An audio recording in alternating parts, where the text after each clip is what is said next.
आहे तर मी सावित्रीबाई म्हणून तुम्हाला सांगणार आहे. नमस्कार, मी सावित्री ज्योतिबा फुले. माझा जन्म 3 जानेवारी 1831 रोजी सातारा जिल्ह्यातील नायगाव येथे झाला. आमच्या काळात बालविवाहाचा हा एक खूप मोठा कायदा होता, जो की मलाही पाळावा लागला.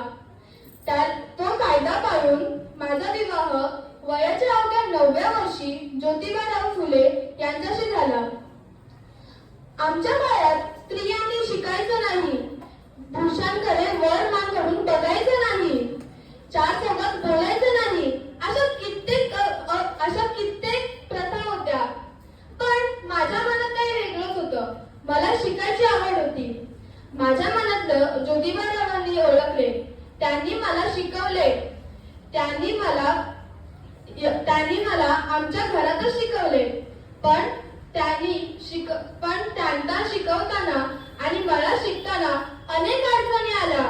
त्या अडचणी म्हणजे अशा की आमच्या समाजातील लोक जेव्हा मी शिकत असेल किंवा ते मला शिकवत असतील तेव्हा खूप काही घालून पाडून बोलत असे. खूप काही आम्हाला सहन करावं लागलं. पण आम्ही हार मानली नाही. मी शिकत राहिले आणि ज्योतिबाराव मला शिकवत राहिले. पुढे जाऊन मी सुशिक्षित झाले आणि मी आणि ज्योतिबाराव आम्ही दोघांनी मिळून पुण्यातील भिडेवाडा येथे मुलींसाठी पहिली शाळा स्थापन केली. शिवाय जेव्हा मी मुलींना शिकवायला त्या शाळेत जायचे तेव्हा काही लोक माझ्या अंगावर शेण, माती, दगड फेकत असे. पण मला खूप वाईट वाटे. मी हार मानली नाही. मी ते सहन केलं आणि मुलींना शिकवलं. मुलींनो, एक गोष्ट लक्षात ठेवा. जेव्हा मी तुम्हाला शिकवायला जात असे तेव्हा मला लोकांनी खूप पाठवले. आमच्या घरातल्यांनाही खूप काय बोलले. पण आम्ही काही ऐकले नाही. मी शिकवत राहिले.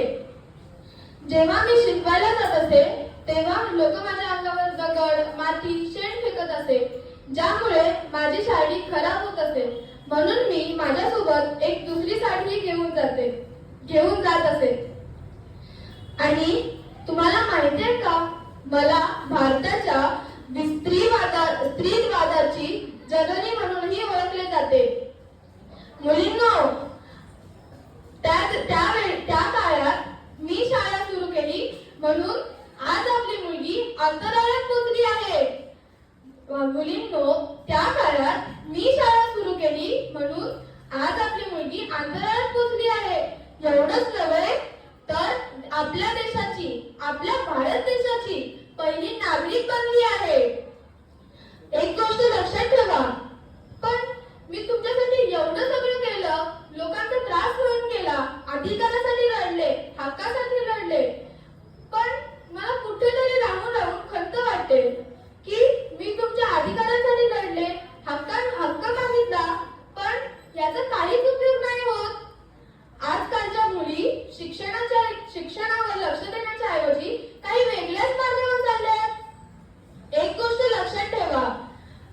ह्यासाठी आपल्याला बदल घडवावा लागेल.